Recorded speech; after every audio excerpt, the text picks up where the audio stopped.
Hi, everybody. I'm Doc Bunny here with Monday Lunch with Doc Bunny, and I'm here with Christopher Stiles. He is a filmmaker, and he has just completed his short Tunnels. And I heard that it was nominated for an award. Is that true? Short film The Tunnels. Yeah, humbly, it's just a local film festival. A few good friends actually run it as well, but it's a horror genre festival. It's a local Las Vegas thing, so it was officially selected, not necessarily won anything yet. And this is just Ooh. the first one we put it in so far, but we hope put it in two or three more festivals to go. Probably some more genre or local Vegas stuff.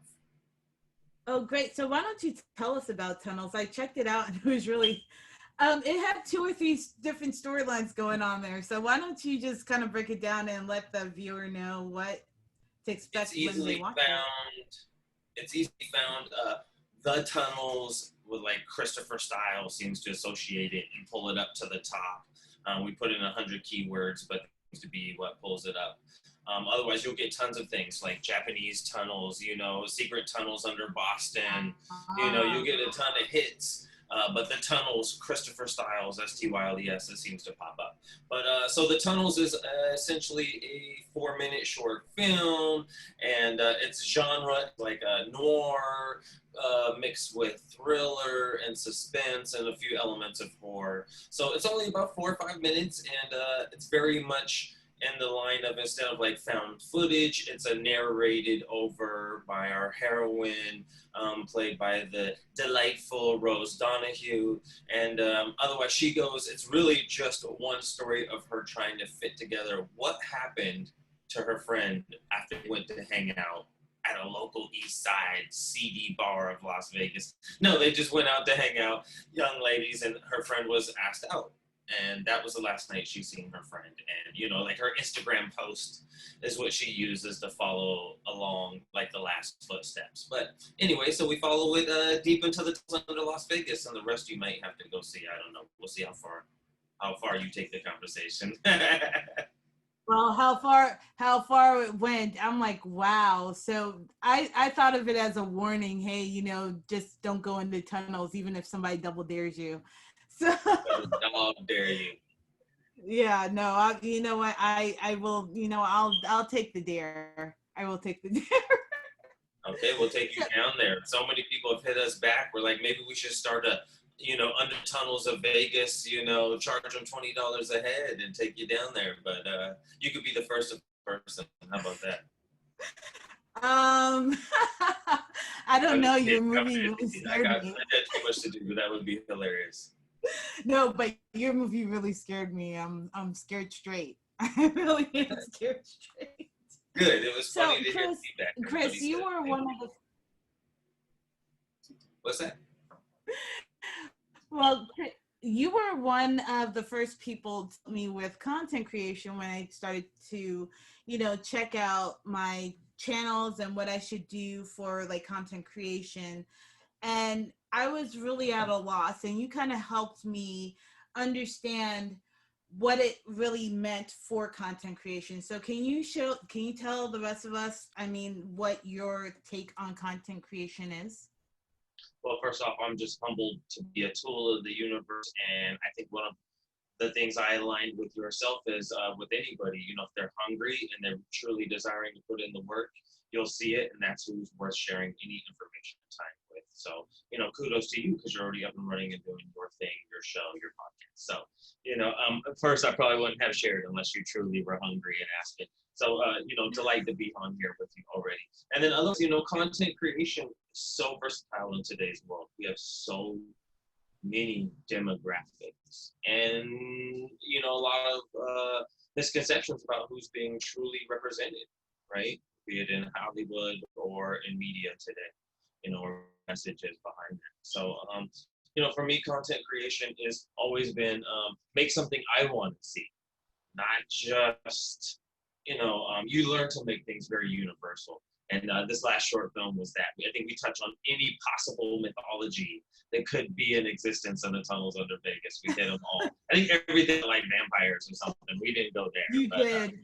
But you know, Right. content should be, you know, for me, it's very Renaissance, very artistic, but at the same time, it can cover such a wide range, you know, from creative and artistic and how to, you know, just encyclopedia and up to date. There's so much information. While we think we're connected, we're saturated with information, and you can miss so much. So there's so much content possible to make, and such a place for everybody, if you will. So, you know, I love it all, and I definitely have such a versatile taste myself. And there's, you know, again, as long as you're doing something with passion, and you know, a nice, constructive, organized direction, I think anything can be achieved as far as content goes. I I agree with that totally. I was out with you and your family, and you were out with me and my family, and we were talking about content, and I was stuck with what to, to talk about. So I just started to talk about content creation. So that's it's sometimes you have to put your, think outside the box. Now, what would be one of the first movies that helped you become a director, a screenwriter? Okay, funny enough, I literally went back to school just to learn how to write scripts, and almost was immediately addicted. You know, as I came from like a musical background, a singer songwriter, but never anything, you know, completely successful or out there. But I had a lot of fun and dabbled and did it since playing like saxophone as a kid. But anyway, uh, everything from, you know, watching, you know, silly stuff as a young kid like Ghostbusters, which I still love to this day and is mandatory watching Yeah. in my home, to and the behind the scenes of it, and how quick it was made, and how much of the zeitgeist was captured, and how, you know, independent and amazingly involved everybody was, all the way to, of course, the favorites, Back to the Future, Star Wars. Those ignited my imagination. But even as much or more than movies was comic books. I was an 80s kid. So, you know, we were only allowed to watch so many hours, like 8 to 20 of television a day. So eventually you were in bed and you had a comic book or something, you know. So I think those panels and that visual sensibility and story, you know, storytelling and construct right in front of your face, all of that really grabbed me and really made me say, oh, I kind of see how all this goes, even if I didn't know consciously yet, you know. So it's all an influence. So much as an influence to me. Yeah, I remember the first. You know what? I remember the first movie I watched on cable, and that would be Pretty in Pink. Pretty So interesting. yeah, the first movie I ever watched on cable. So watching just movies just evolve from when, you and I were young like that to today, which was What? funny. I went to Sam's Town, and I noticed they were playing Dirty Dancing, Back to the Future, Caddyshack, Right all now. old school movies Yeah. right now. Yeah. So, how do you think that COVID-19 has affected the future of movies and movie theaters? Okay, now you're in my real world. So right now I'm really planning business plans for companies and streaming and theatrical and just SEODs. So interestingly enough, just in the last 2-3 years, the subscription video on demand market has already bypassed 37 billion annually is what they make. So between Amazon and Netflix and Roku, all these names, 47 billion. The home box office is actually only worth 42 billion. That was last year, 2019. So actually, Wow. subscription video on demand has already passed the home box office. And now we have, of course, COVID-19. Oh my gosh, I don't even want to know what the numbers are this year. And of course, the mostly old content. They only dropped 1, 2 films. Tenet was a new one. I think it's grossed, you know, just over 200 million. They were expecting, you know, half a billion people to come back to theaters. Obviously, COVID is more than apparent that it's, you know, it's going to be, and for the foreseeable future, is going to disrupt anything that was going on. However, for streaming, guess what? Everybody's at home and wants to stream things. So as long as all our people can keep up, they're going to explode. And I'm sure we're going to have more than just Netflix. We all have Apple, Netflix, Amazon, and then hopefully whatever streaming service I align with next. Yeah, I'm trying to. I'm cool with Netflix. I've always been cool with Netflix. I'm trying Apple TV. It's not my go-to. It's very proprietary. I'm going to Netflix yeah. Well, I'm a Apple newbie. I just got my Mac like probably Christmas.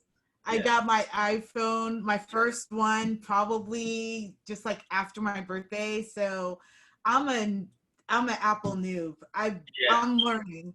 I am learning. So I guess I'm spoiled. My mom sent me an iPhone like 2 years ago for Christmas, so I finally switched over from Android. Thanks, Mom. Appreciate it. Thanks for putting the next echelon.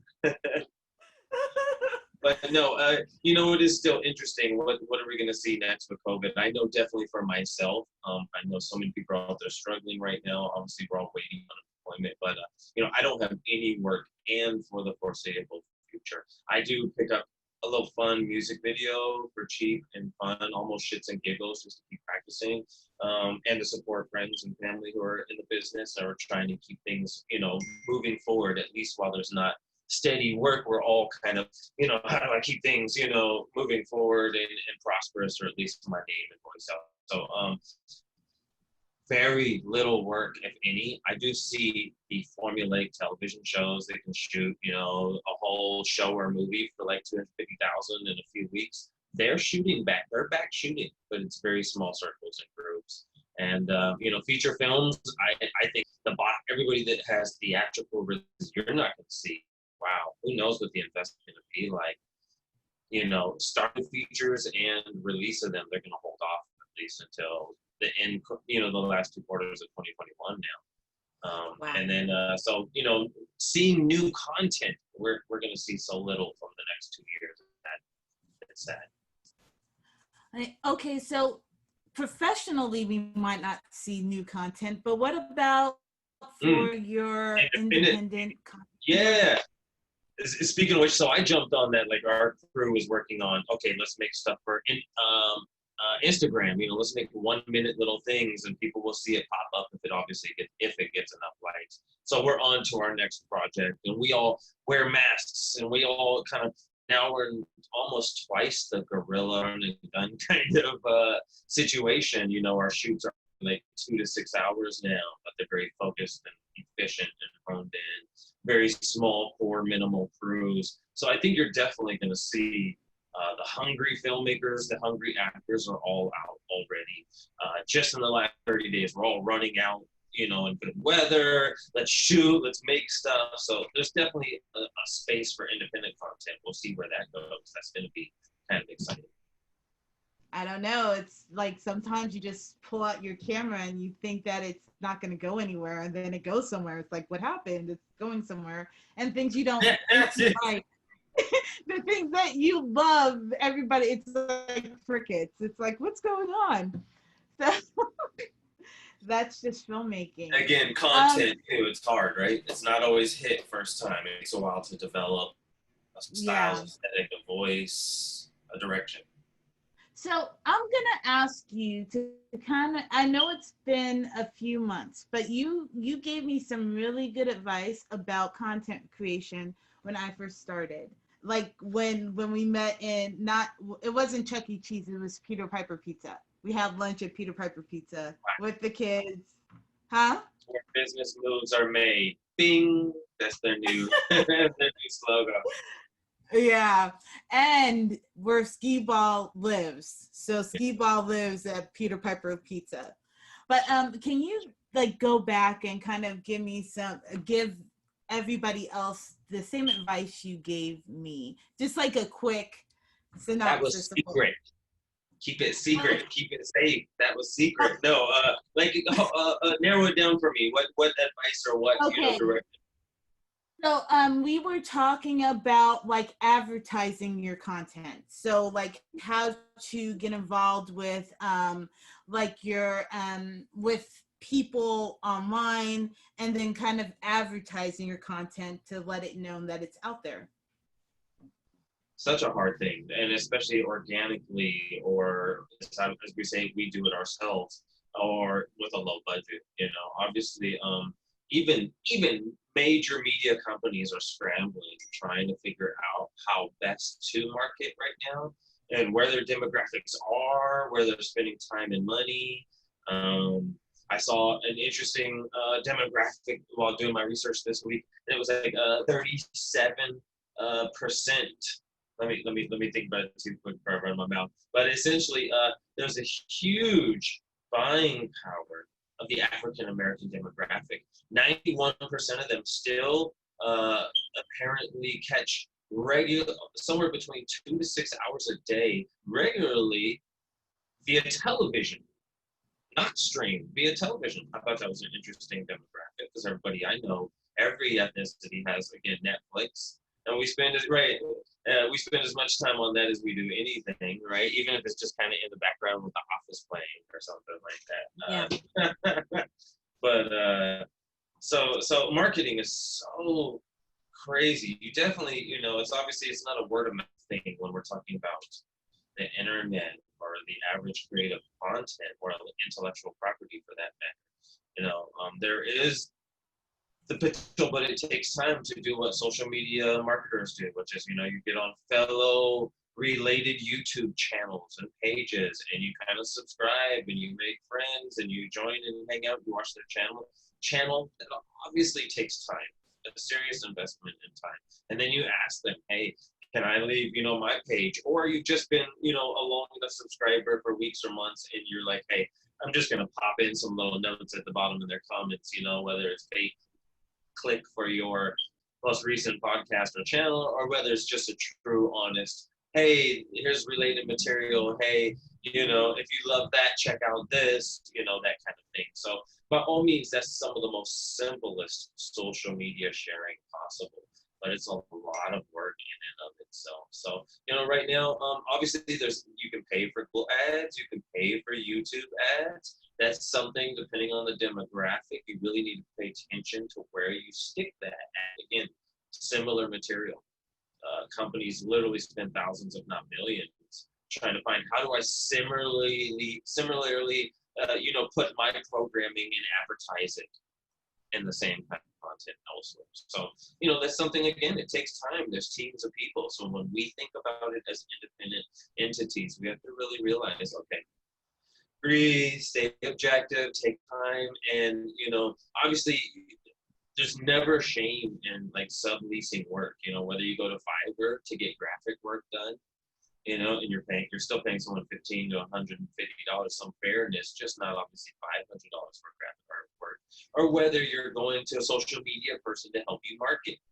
Make sure they do their job and know what they're doing. A lot of people in every single industry market like they're somebody or will do something, and they sit on their hands like anybody else to cash the check. So, it's a lot of experiences. I know, right?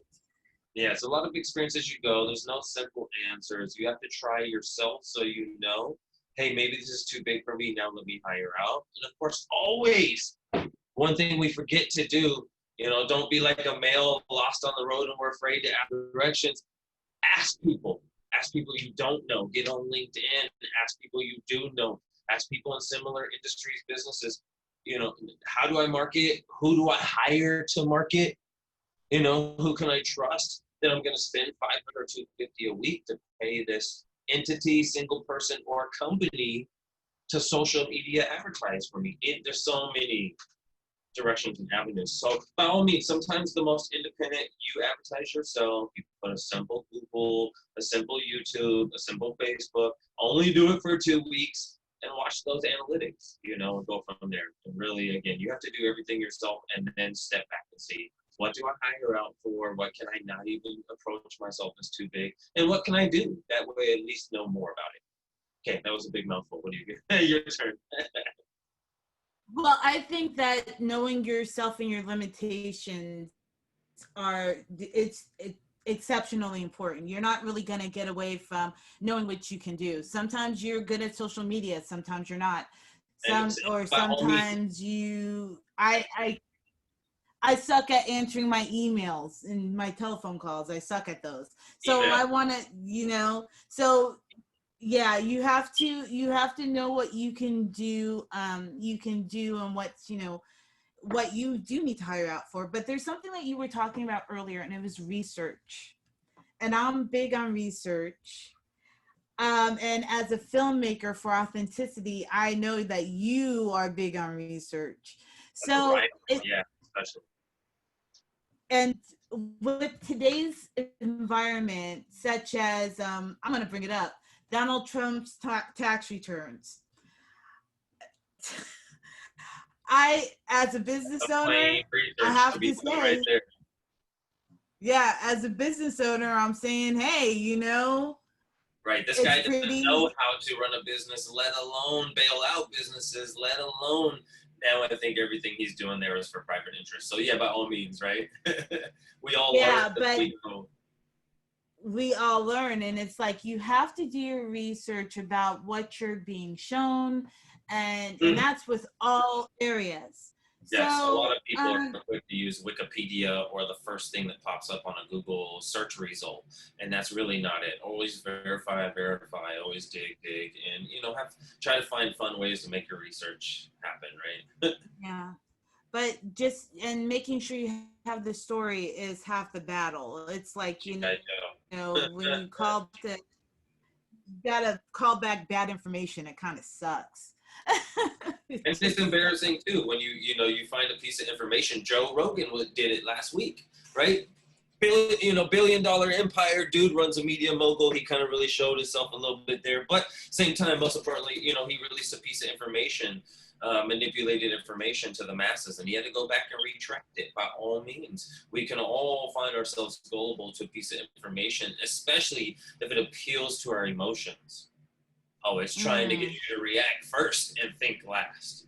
So, by all means, anything you find, find verification, find opposite views, and then you can kind of find, and then follow the money after everything is said. I try to follow the money first because I know everybody lies to me first off.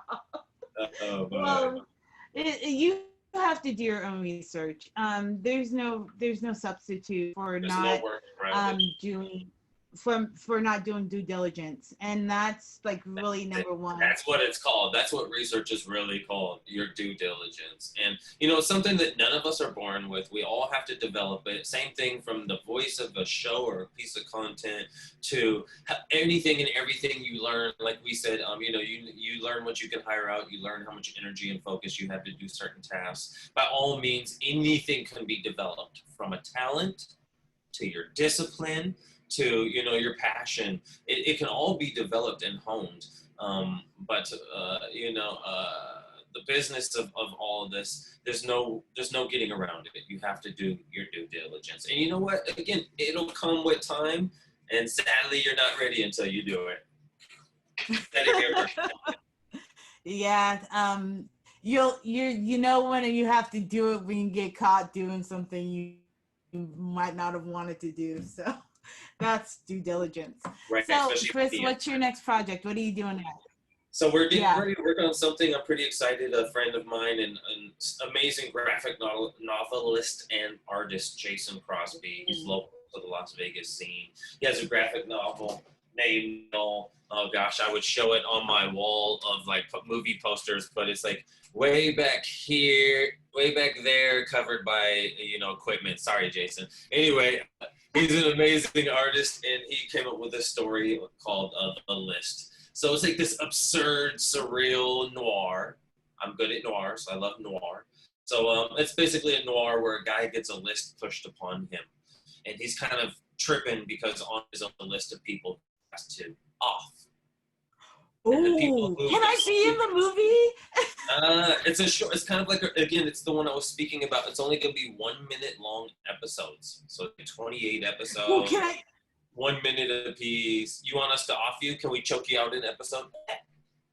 You know what? Why don't I No, you audition don't and fight, we can? please. Sorry. I can fight. I can fight. I can Right. fight. Why is sister got to get choked out and stuff? Why can't you win and put it on them? Elbows, elbows. Yeah. So it's like when you start auditioning, let me know. I would love to try out. That might be Okay, cool. okay, I'll keep that in mind. Yeah. Wow. So go ahead. I'm Heard sorry. that before. Said that before.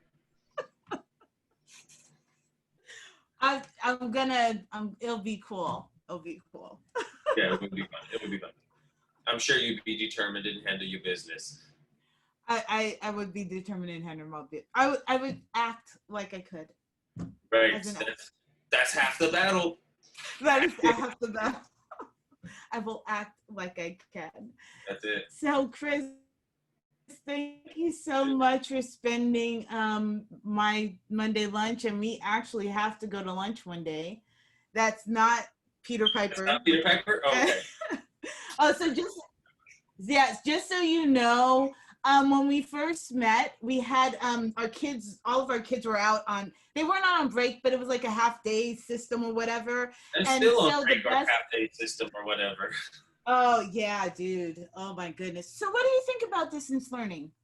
Then you're about to wrap up and then you're like, what do you Yeah, think? I know, right? Half hour later. Yeah, I know. It's pretty wild. The worst part is that they're giving them 4 hours of homework, but only 2 hours of in-school online instruction. So Yeah. I have to now make them do 4 hours of work. And look, I have no problem keeping up with 2 hours of homework every night.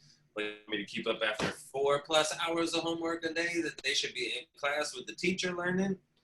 Yeah. Woo. So anyway, I got another mouthful. Of course, mind me. Don't mind me.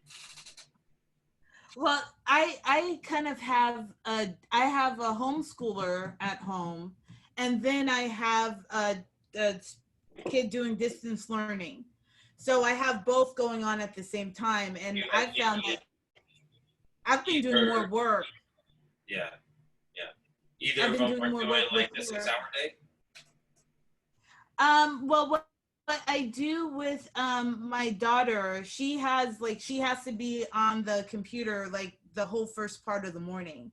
So I take my son and we do something else. So we work out in the morning or whatever, and then we come back in the afternoon, and then we do whatever we're gonna do. So I kind of like it where I don't have to drive her to school every day.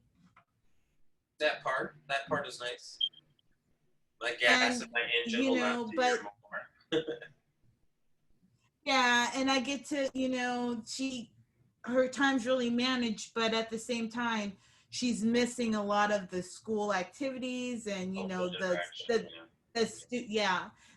things that make schools for students. So and kids, they are already introverted, so they need to get out.